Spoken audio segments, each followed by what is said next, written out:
You're listening to Simply Put, a podcast from FHN Financial. I'm your host, Will Compernal. The innovative promises of artificial intelligence supported economic growth last year and continue to drive financial markets this year. But the data centers that enable AI require high amounts of electricity, water, and land. With supply of these resources difficult to increase in the short run, data center construction is placing significant pressure on local infrastructure, raising some prices in the near term and creating the risk of higher increases in the long term. On today's episode, we talk with Joe Kane, fellow at the Brookings Institution, about the infrastructure demands of AI data centers and the impacts they have on local economies. Stay tuned.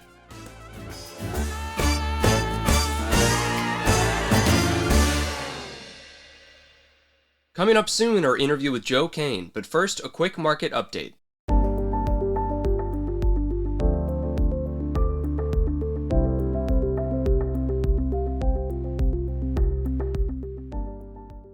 The US and Israel engaged in coordinated attacks against Iran last weekend, killing Supreme Leader Ali Khamenei and several other top Iranian officials. Iran retaliated with strikes against Israel and other US allies in the region. Shipping through the Strait of Hormuz between Iran and Oman has been effectively halted, disrupting 20% of global oil trade. WTI crude is above $85 as of recording after closing last Friday at $67.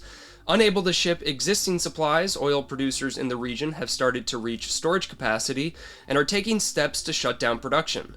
Because resuming production is not an easy or cheap process, the longer the conflict goes on, the more there will be scarring impacts on global energy markets.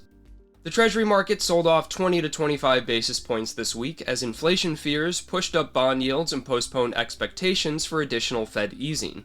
FOMC participants were already comfortable keeping policy on hold until inflation moved decisively towards 2%. With inflation running above target for almost 5 years, officials are in no position to look past the energy price spike as a transitory phenomenon. Fed funds futures are fully pricing in the next rate cut at the September meeting. Payrolls fell 92,000 last month in this morning's report, while the unemployment rate rose a tenth to 4.4%. The data were weak all around, and the 12-month average job growth now stands at a paltry 13,000. After a week ending to the fourth quarter, retail spending fell 0.2% in January and rose 0.3% in the control group that excludes autos, gasoline, and building materials. Earlier this week, the ISM suggested solid demand in February, but the biggest surprise was an 11-point rise in the manufacturing survey's prices paid index. Taken at face value, this would suggest one of the fastest accelerations in input costs in almost 4 years. A worrisome sign that more tariff pass-through to consumer prices is in the pipeline. Citrini Research published a think piece 2 weeks ago describing dystopian impacts from AI that cause mass unemployment, collapsing asset values, and a financial crisis. The authors pointed out the piece was meant to be one possible scenario rather than a prediction, but the significant market reaction shows how sensitive investors are when it comes to AI. Stocks for companies name-dropped in the piece fell precipitously, and there was a broad risk-off mood in U.S. markets despite the piece providing no actual new information. That's all for the market update this time. Now our interview with Joe Kane.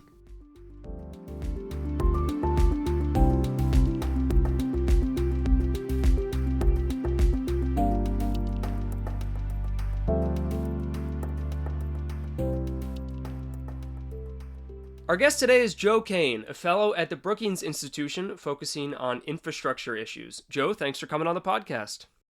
Thanks for having me, Will. Our topic today is the infrastructure demands of AI data centers. Now, mentions of these data centers, I think, really accelerated last year. So, Joe, to start things off, what exactly do these data centers consist of, and how much investment are we roughly talking about for 2025? Yeah, it's a good question, Will. Obviously, it's a bit of a moving target. First of all, the proliferation of artificial intelligence and AI is coinciding with the need to store and transmit information associated with that. And that's kind of where data centers come into play, as kind of these place-based facilities to store and manage all that information. And so they're attracting a lot of attention among policymakers, among practitioners, among tech firms, and the private investment community that are looking to support these expansions. But in the US, where we have over, I think recent estimates put over 5,000 plus data centers in the US alone. And obviously there's a geographic concentration to those, be it in the Great Lakes region, the Mountain West, even the Mid-Atlantic, particularly in states like Virginia. The size and function of the facilities can vary, where some can be significantly larger than others. The devil can be in the details of what type of data center we're talking about. I'll say that in terms of investment, those numbers are also all over the map. Here you have estimates from groups like McKinsey that are looking at global trends and looking at totals in the trillions. I believe they have an estimate over $6 trillion being channeled into AI and data centers in the coming years. But then you look at the money that's just pouring into construction and just a creation of data centers, and those estimates tend to be in the tens of billions of dollars. There's a wide range, I guess I would say, in terms of location, purpose, and then the ultimate investment and function of these facilities. But obviously they're growing in importance and growing in interest, especially as it relates to our built environment.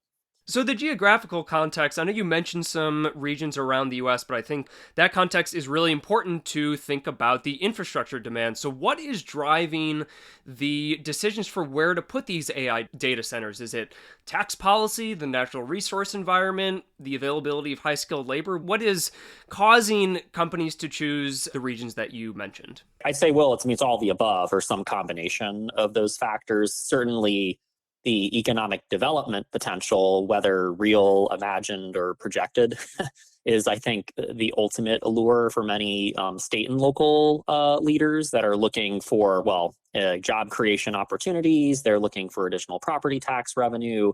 And so, that's where we see incentives being put in place and encouragement of the development of these facilities. And I think probably the economic rationale drives the sort of the thinking and planning for many of these, and as we're seeing just in general for AI across the whole economy.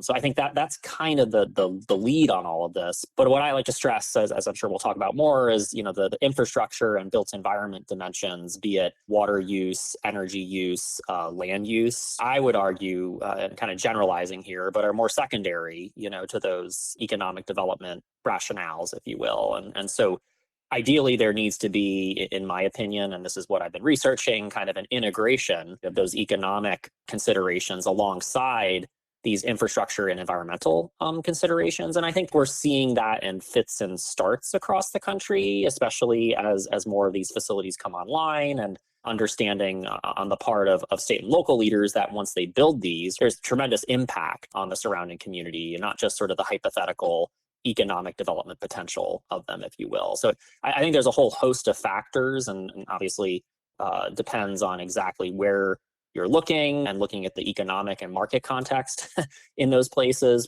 But by and large, I think it's led by the economic development potential, the job creation potential, and then probably secondarily some of these infrastructure and built environment concerns. Is it fair to say that they are being built in areas where there is lower than average population density? I mean, if you're defining that as kind of exurban or, more greenfield or peripheral locations, I think that's generally right. I don't hear, at least in the work that I cover, that there's too much, brownfield development of kind of repurposing existing parcels, if you will, that are more in an urban environment or even a more densely populated suburban environment. And so, I'll just say as one example, have mentioned, Virginia, Loudoun County being on sort of the peripheral margins of the Washington, D.C. metro area. I mean, Loudoun County has traditionally been more of an agricultural community, but obviously in recent years has seen tremendous population and housing growth too. So it's a bit of a moving target, Will, I would say. But for the most part, I would say there is a concentration in, I guess if you want to call it less populated or exurban locations. I want to start by talking about the electricity grid demands of these data centers. It seems to be the issue that most people bring up. I know there are other infrastructure demands we'll talk about later, but starting with electricity, how much electricity is needed for some of these data centers. And I think it's always important to put in the context of what the demand for electricity is from the area before the data center is built, and then how flexible the electricity supply is in that area. I mean, I'm very uninformed about how these electricity grids are set up, but is it possible to just, turn a knob upward and then the electricity will be there to service these data centers? There's a whole set of regulatory context to consider here in addition to sort of the physical infrastructure context. So on the one hand, you have sort of the generation, transmission, and distribution, when you think of quite literally the facilities that are generating electricity, and then obviously all the wires and other physical infrastructure that's going to carry that. That's one part of this. And there's concerns, not just in terms of data centers, by the way, right, but just in general, as there are increased energy demands across the country, across a whole host of different uses, be it industrial use, manufacturing use, household use, et cetera, et cetera. Those are all concerns for our physical infrastructure and the challenges of ensuring that infrastructure is in a state of good repair, it's able to keep up with that demand and that load. I think there's also the regulatory dimension of it at a state level and at a federal level. Well, even if you are to produce all this electricity, where is it getting consumed? And then how is that balanced across all those different user types? And so I like to think of the energy demands, of data centers and AI in that larger context. I mean, yes, there needs to be planning and consideration for the sake of data centers, right, in themselves, but they're obviously part of a much larger and ever shifting and ever evolving policy, regulatory, and infrastructure environment. I'll just say one stat that's been cited. I mean, it's kind of off the charts in some ways. And I'm not a full on energy expert per se, but in terms of the hundreds of terawatt hours, globally that are supporting these facilities, and even in the US, it's an estimate over 176 terawatt hours in 2023. So that, just to put that in kind of layman's terms, that's about 4% of total electricity consumption. But then there's fears or concerns that consumption could reach up to 12% of US electricity in coming years, if not more. And so it's a bit of, I guess I would say, a shifting puzzle. And data centers and sort of this tech-fueled AI boom is a big reason for that, but it needs to be seen in this larger context too. And the reality that as the country's population has increased, as it has seen just in general stress on these energy infrastructure networks, AI and data centers are kind of one dimension of that.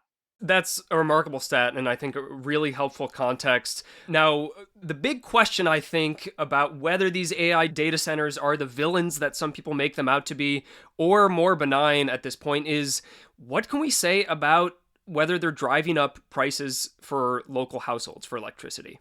Mm-hmm. Again, it's a bit hard in that it's a bit of a moving target, and there probably is some level of regional and geographic specificity to that. I also do want to emphasize that it's not like infrastructure affordability, if you will, is limited to just the electricity demands, right? As we'll probably talk about, water is certainly a part of that equation, and so many other rising costs that we're seeing in just this inflationary environment. But if we just go by the laws of supply and demand, right, and if AI and data centers are driving more demand, then that is going to put more stress on the utilities that ultimately have to service multiple customers. And data centers are not the only customers. I mean, you have residential customers as well. And so I think there's debate and certainly continued interest in research and in policy at the moment of where does that burden fall? And then ultimately, if that burden is resulting in higher bills, if you will,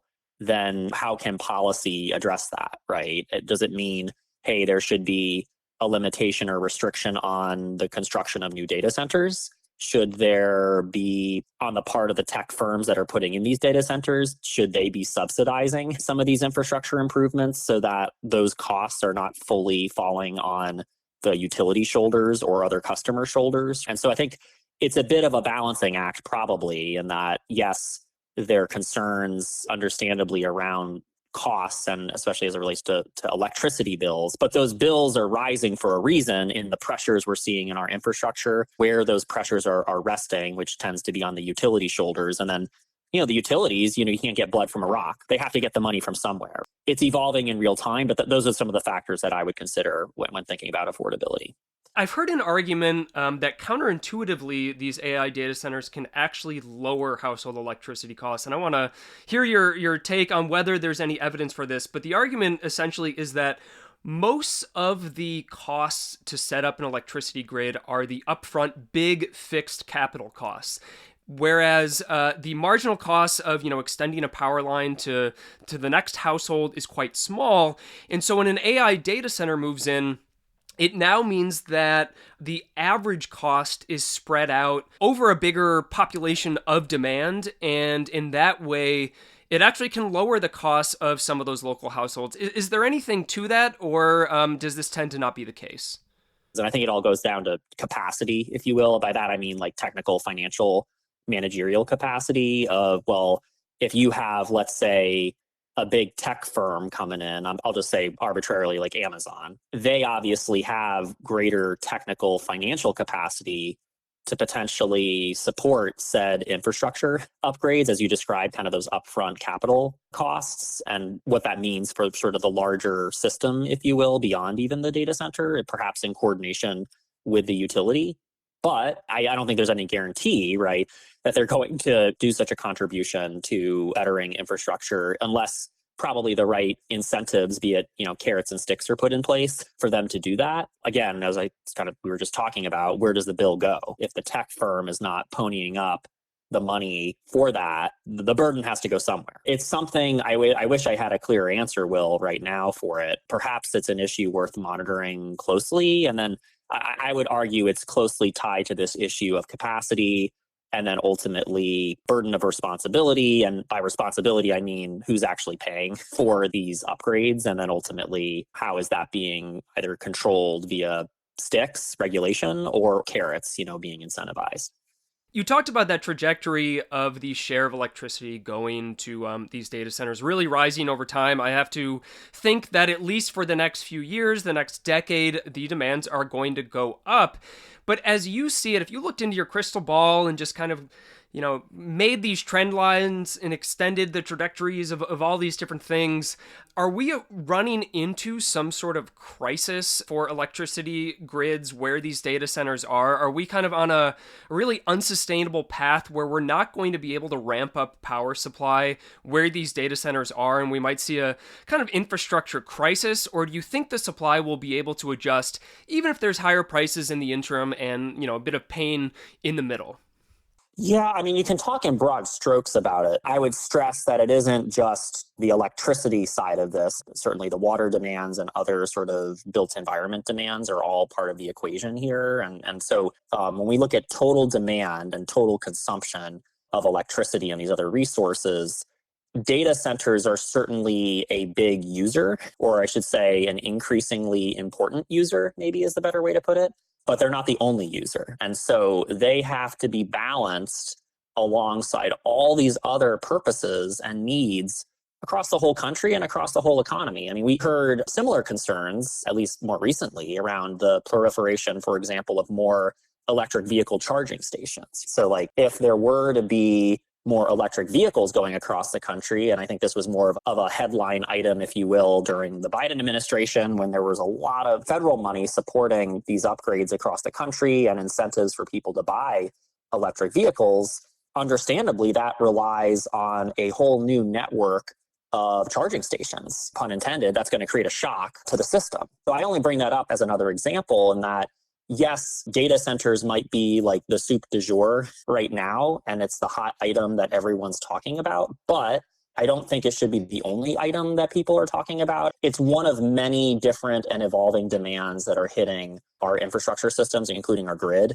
And so I have to imagine regulators and then, federal, state, local policymakers are trying to balance all of that in real time. And obviously none of them, similar to me, have a crystal ball to precisely determine whether we're in for a calamitous end. I'm sure they're probably reacting in real time, as many of us are, and in as best as they can. They're not being caught on their heels. They're probably trying to be more proactive and trying to get ahead of this challenge. So when we look at the pace of all of this, how is the pace even being determined?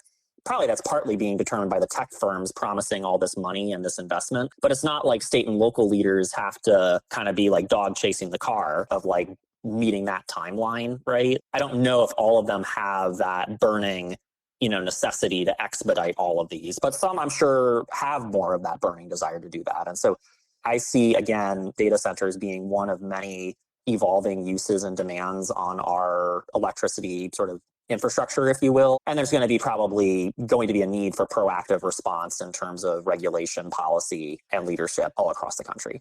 There is a lot of focus given to the electricity demands, but your research really focuses on an underappreciated infrastructure demand for these data centers, which is water.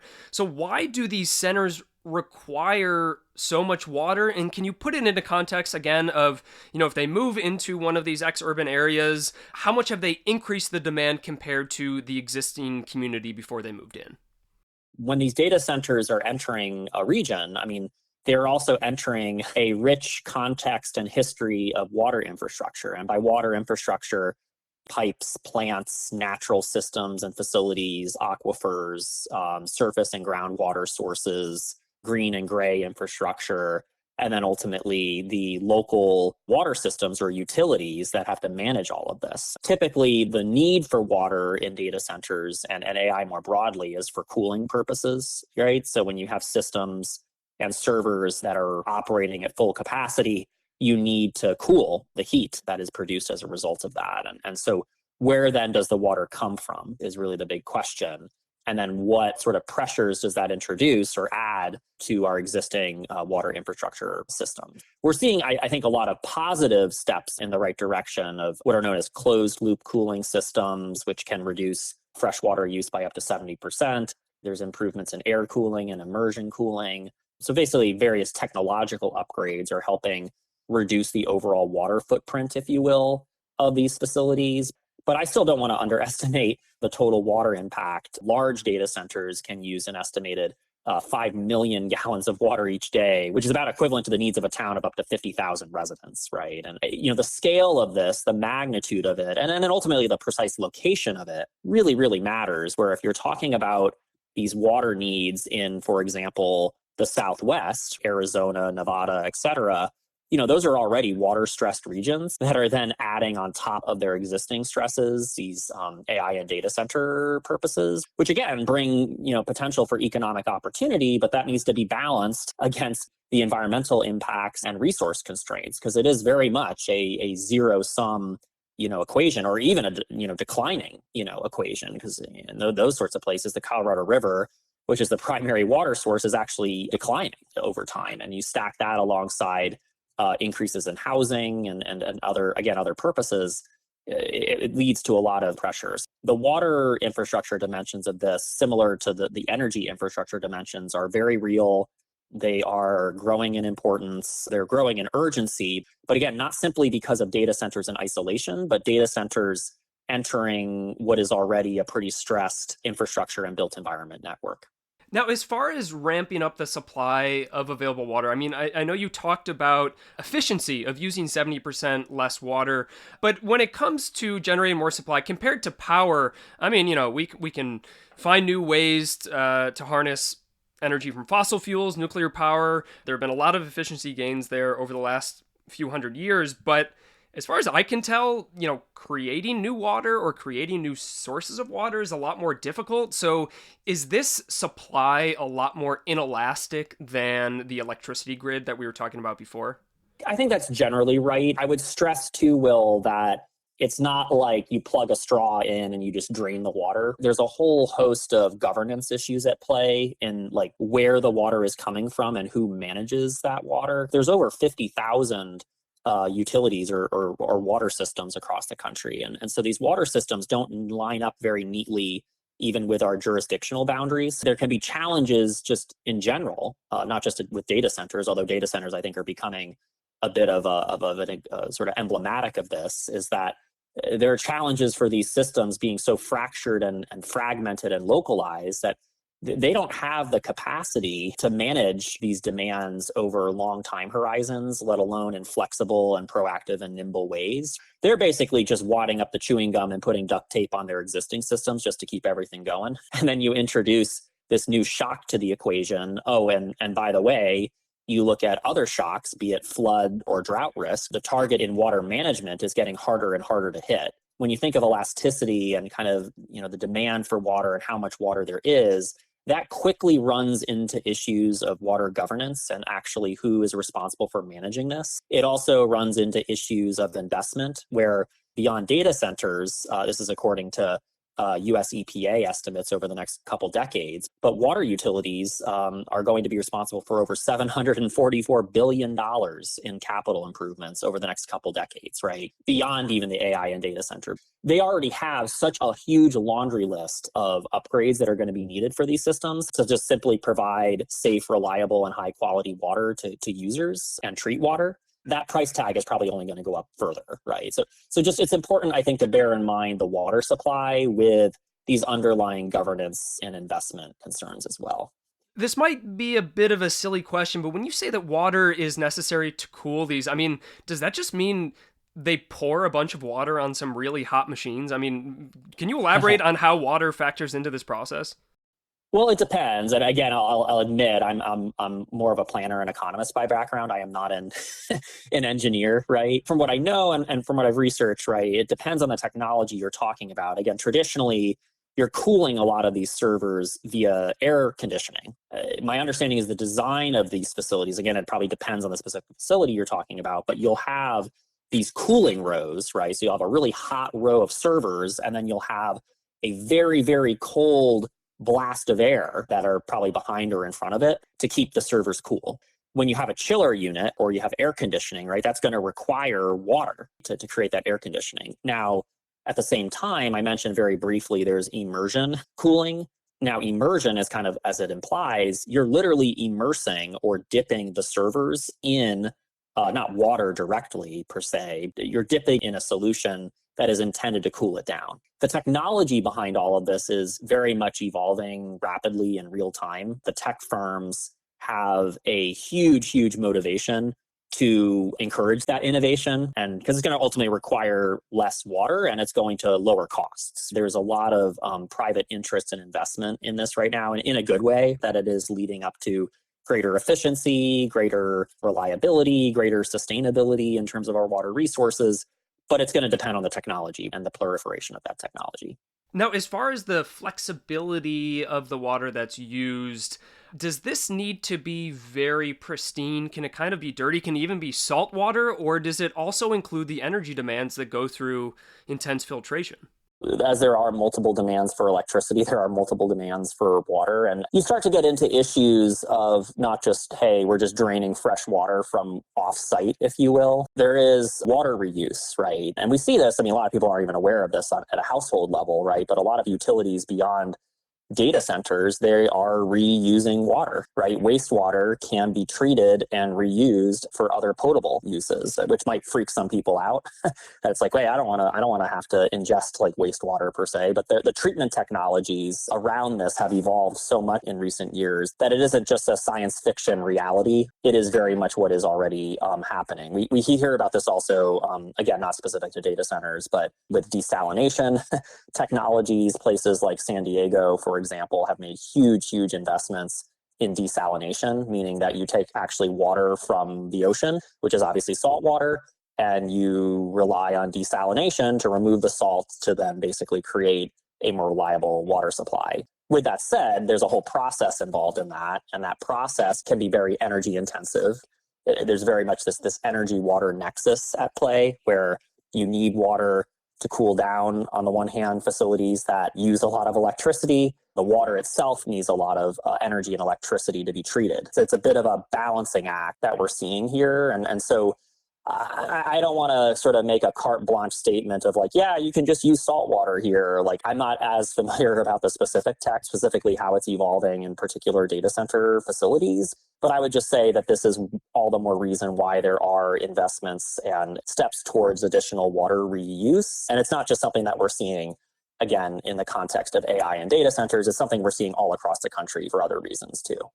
We've talked about water and electricity, but when a new data center is built in one of these areas, are there any other infrastructure pressures or bottlenecks that either make it difficult for the data center itself to function or put pressure on the local community? I don't know if roads would, for whatever reason, come under pressure, but do you see any other infrastructure issues that don't fall into the categories of electricity and water?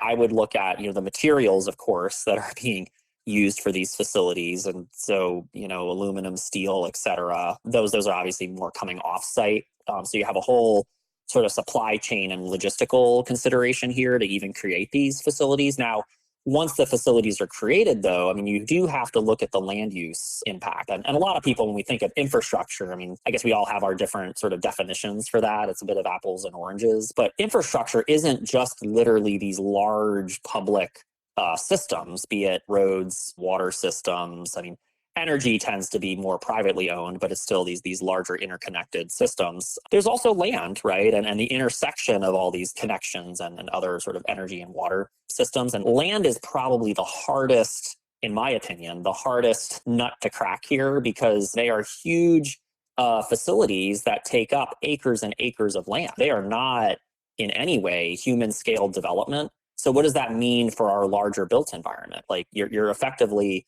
creating a huge monolithic warehouse that then has an opportunity cost associated with it where, well, we could have had a park there, or we could have had some other alternative land use that might have supported pedestrian or bicycling activity with other health benefits that come with that. And it's not so simple to make probably that comparison, right? There's other factors at play. But the point remains, like once you build it and the land is used, then that forecloses opportunities for other land use too. And that brings other resource intensities, dependencies, and creates, that trajectory we've been talking about of, well, then what does that mean for ongoing demand over time? And so I very much am thinking of the land use impacts here, Will, and that's probably the hardest thing to innovate. Now, we hadn't talked too much about the energy side of things, but you can have solar installations, right, even on site to reduce some of those energy demands. You can have some of those water reuse technologies. But there isn't too much of a solution for these huge servers that have to take up a lot of physical space. And so, land is something that I would be monitoring closely in years to come. A common theme of our conversation so far, I think, is the misalignment between demand and supply. Supply sometimes takes a while to catch up with demand, or it's just very inelastic to begin with. Do you think that the private market would be able to incentivize either productivity gains or an increase in supply? I know you talked about how the tech companies have their own incentive to make sure that water is available, that electricity is not too expensive. So do you think the private market can better align supply and demand, or do you think state and federal government investment is needed to make up some sort of shortfall? Probably all of the above. Like, I don't think there's like a silver bullet here where it's like, yeah, like the private sector spends more money on this. Like, it's kind of the rising tide that lifts all boats. We have the problem solved. Like, I don't think that's probably going to happen. I've thought of the role of private investment in years past when it relates to, climate issues too, and including mitigation and adaptation improvements across our built environment. The last couple of years withstanding, over the last decade or so, there's been an increased movement among the private investment community across the globe to throw more money towards some of these improvements, given kind of the need and the market opportunity. And that inflow of capital, I think, has certainly affected the types of projects that are pursued and then the motivations of those who are actually pursuing such projects, including state and local governments. So to say nothing of the tech firms directly, I mean, they have a lot of economic and financial heft behind them. I mean, if they're going to throw around their weight, including their money, towards certain technologies and towards certain approaches here, that's going to have a huge impact on how, I guess, the data center market, if you will, is going to evolve over time. Now, I do, though, think that in addition to the private sector role here, that needs to be interweaved with the public sector, right? I mean, it's not like federal, state, and local leaders can kind of just be like, yep, private sector's got it handled. We'll just kind of take a break on this one. Like, I'm pretty confident that federal, state, and local leaders are going to have a huge role to play, not only, as I said before, in kind of regulatory oversight. And by regulatory oversight, I don't mean sort of the electrical grid or even water use or water quality issues. I mean, I quite literally mean like land use, right? I mean, is there even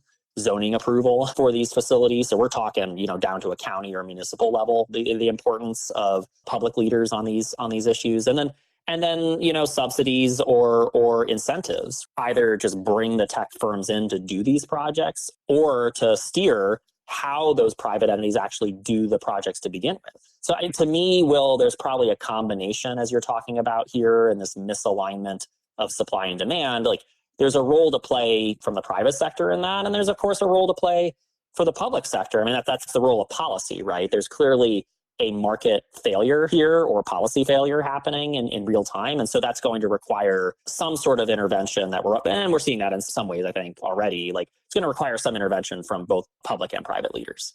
We've really talked about how these data centers can put pressure on the infrastructure of localities, which is a kind of pessimistic way of looking at it, but they also bring a lot of jobs, some tax revenue. So I want to close just by talking about how municipalities are affected by these data centers being built there.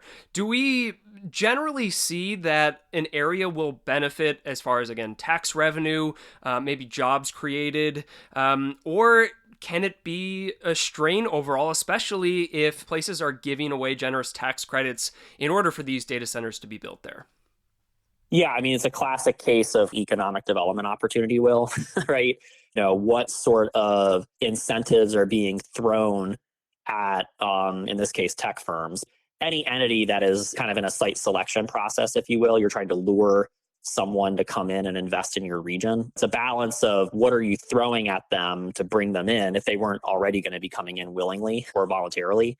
And then ultimately, what's the ROI of that? And the ROI comes down to some of the factors you were describing. Does it come down to property tax revenue?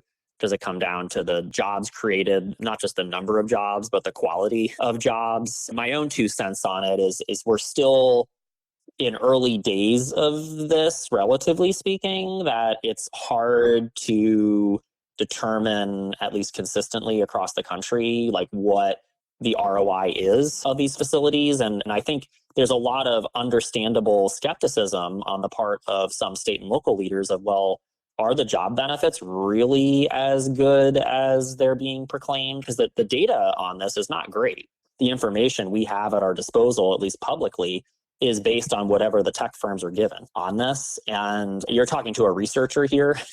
When we don't have a lot of good data or measurement of what is happening, it makes it really, really hard to predict what will happen, let alone what the costs and benefits are of that over time. It's hard to say with any precision at this point of like, there's huge benefit to be gained from this without a doubt. Like, it's a slam dunk, local economic development decision.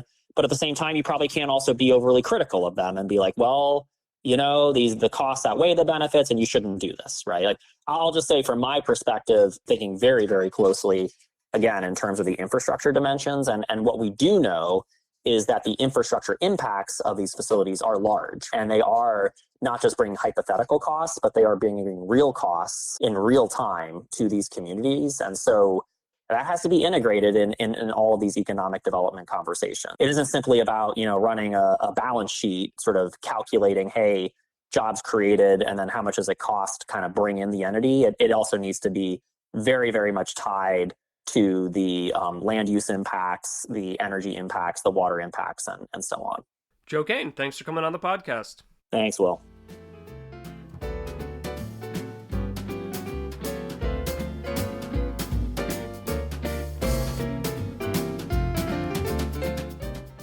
That was Joe Kane, fellow at the Brookings Institution. My biggest takeaway from that conversation is that new industries, whether it be electric vehicle charging stations, AI data centers, or something else, are constantly putting pressure on local infrastructure. The changes in demand happen much quicker than changes in supply, so resources are constrained in this push and pull that often drives up prices. The tech companies constructing these data centers will have an incentive to improve productivity of these resources, but those efforts will have to happen in concert with the state and local officials who govern this infrastructure. The conflict in Iran is set to dominate investor focus for the foreseeable future. Until there's a better sense of the conflict's trajectory, bond investors will struggle to set decisive anchors for yields. Other risks to the outlook include big swings in AI sentiment and worries about systemic contagion in private credit. The February CPI is expected to rise 0.2%, both headline and core, next Wednesday, leaving the annual headline change at 2.4% and lowering the year-on-year core increase from 2.5% to 2.4%. That encouraging data may be overshadowed by the January PCE deflator 2 days later, however, which is expected to show core inflation is still a stubbornly high 3%. The Fed prefers to use the core PCE, so FOMC participants are expected to stay patiently on hold for the foreseeable future. Those two reports will help shape Fed officials' estimates in the next SEP on March 20th. The FOMC is widely expected to leave rates unchanged at that meeting, but investors will focus on how the Fed's forward guidance has changed, if at all, in light of the conflict in Iran and economic data released since the January meeting. Chair Powell is set to preside over the March and May meetings before his tenure ends in May. He has not yet stated whether he will stay on to complete his term as governor or resign once his time as chair comes to an end. That's all for today's episode. Thanks again for listening. I'm Will Compernell, macro strategist with FHN Financial. This episode was edited by Bill Stanfield. Don't forget to like and subscribe to Simply Put wherever you get your podcasts. Email simplyput@fhnfinancial.com with any questions or comments.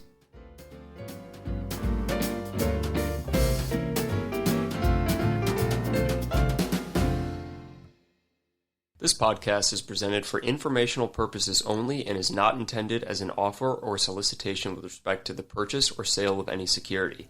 Views expressed herein accurately reflect the speaker's personal views about the data, news, trends, events, etc. discussed herein or any subject securities or issuers. No part of their compensation was, is, or will be, directly or indirectly, related to any specific recommendations or views expressed. FHN Financial, through First Horizon Bank or its affiliates, offers investment products and services. Investment products are not FDIC insured, have no bank guarantee, and may lose value.